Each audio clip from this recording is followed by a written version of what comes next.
Hello అండి అందరికి నేను మీ Shabnas welcome back to my channel Shabnas things. నా ఛానల్లో నేనైతే మంచి కుకింగ్ వీడియోస్ అలానే మంచి నా లైఫ్ స్టైల్ వ్లాగ్స్ అనేది పోస్ట్ చేస్తూ ఉంటాను. ఈ రోజు అయితే చాప జనతోటి కర్రీ ఏ విధంగా చేస్తారనేది నేను పోస్ట్ చేస్తున్నాను. లాస్ట్ టైం అయితే చాప జనతో నేను ఫ్రై అనేది పోస్ట్ చేయడం జరిగింది.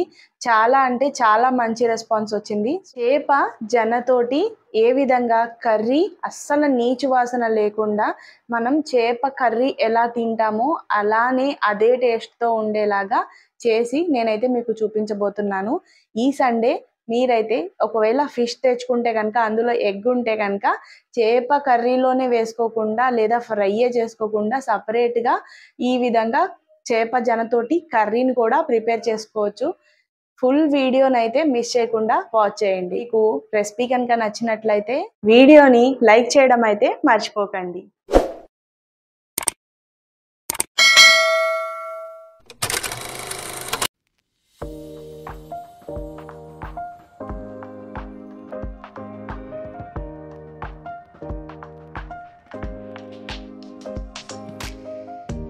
ముందుగా ఒక బౌల్లో వాటర్ తీసుకొని అందులో హాఫ్ స్పూన్ సాల్ట్ అలానే కొంచెం పసుపు వేసుకొని నీళ్ళని బాగా మరిగించుకోవాలి. ఈలోపు చేప జనని తీసుకొని పసుపు ఉప్పు వేసి శుభ్రంగా కడిగి పక్కన పెట్టుకోవాలి. నీళ్లు మరుగుతున్న టైంలో మనం శుభ్రం చేసి పెట్టుకున్న చేప జనని తీసుకొని మరుగుతున్న నీళ్ళల్లో వేసి ఉడికించుకోవాలి.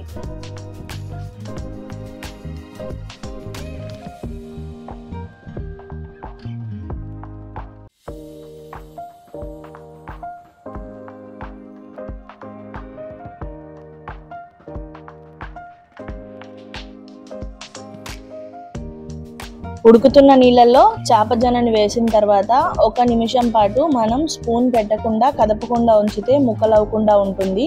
ఆ తర్వాత అలాగే స్పూన్ తోటి కింద నుంచి తిప్పుకుంటూ కదిపి చూస్తే మొత్తం చేప జన అయితే గట్టిగా అయిపోయి ఉంటుంది. అలా చేప జన ఫ్రీజ్ అయిపోయిన తర్వాత మొత్తం చక్కగా కుక్ అయిపోతుంది. స్టవ్ని మీడియం ఫ్లేమ్లోనే పెట్టుకొని 2 నుంచి 3 నిమిషాల పాటు కుక్ చేసుకుంటే సరిపోతుంది. ఈ విధంగా చేప జనని తీసి పక్కన ఒక ప్లేట్లో పెట్టుకొని చల్లారనివ్వాలి. ఇప్పుడు కర్రీ కోసం మీడియం సైజు అయితే 2 ఆనియన్స్ అయితే సరిపోతాయి, లేదా 1 ఆనియన్ అయితే సరిపోతుంది. ఆనియన్స్లో మనం చేపల కూరలో ఏ విధంగా అయితే బారుగా కట్ చేసుకుంటామో అలా సన్నగా కట్ చేసుకొని పక్కన పెట్టుకోవాలి. ఆ తర్వాత ఉల్లిబందును కూడా సన్నగా తరిగి పక్కన పెట్టుకోవాలి. అలానే కొత్తిమీర పచ్చిమిర్చిని కూడా సన్నగా తరిగి పక్కన పెట్టుకొని కర్రీని ప్రిపేర్ చేసుకోవడం స్టార్ట్ చేయాలి.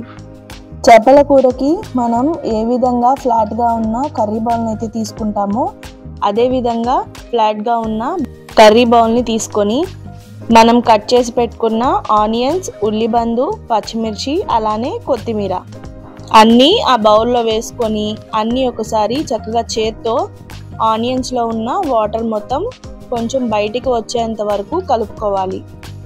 ఇక్కడ మీరు వీడియోలో చూస్తే మీకు అర్థమవుతుంది. మొత్తం కలుపుకున్న తర్వాత ఈ విధంగా అయితే ఉంటుంది. ఆ తర్వాత అందులో 1 స్పూన్తో అల్లం వెల్లుల్లి పేస్ట్ వేసుకోవాలి. అలానే కారం, పసుపు, ఉప్పు ఆల్రెడీ మనం జనాన్ని క్లీన్ చేసేటప్పుడు వేసుకున్నాం కాబట్టి వాటర్లో కూడా మరిగేటప్పుడు సాల్ట్లోనే మరిగించాం కాబట్టి కర్రీలో కొంచెం చూసుకొని సాల్ట్ తగినంత వేసుకుంటే సరిపోతుంది. ఇప్పుడు అవన్నీ వేసిన తర్వాత సరిపడినంత ఆయిల్ వేసి అలానే ఒక చిన్న కప్ తోటి వాటర్ వేసుకోండి.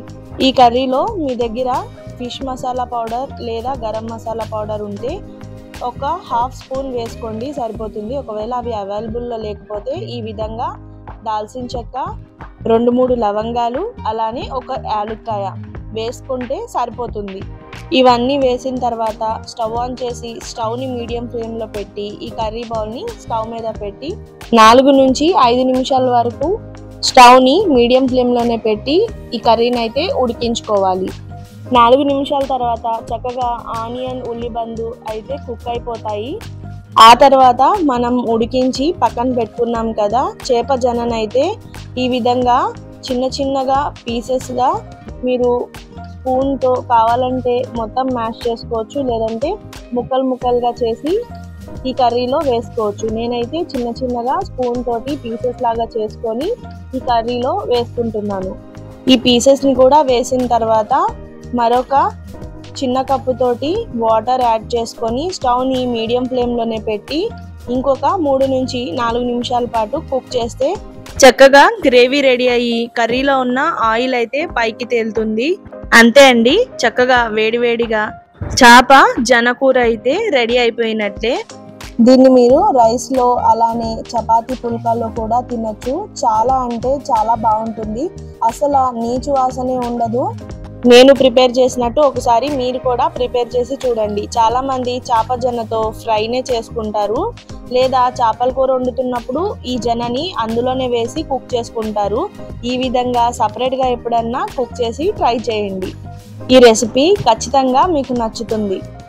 ఇంకా మరిన్ని మంచి రెసిపీస్ అలానే మంచి వ్లాగ్స్తో మీ ముందుంటాను. నా ఛానల్ని ఫస్ట్ టైం చూస్తున్నట్లయితే కనుక వెంటనే ఛానల్ని సబ్స్క్రైబ్ చేసుకోండి.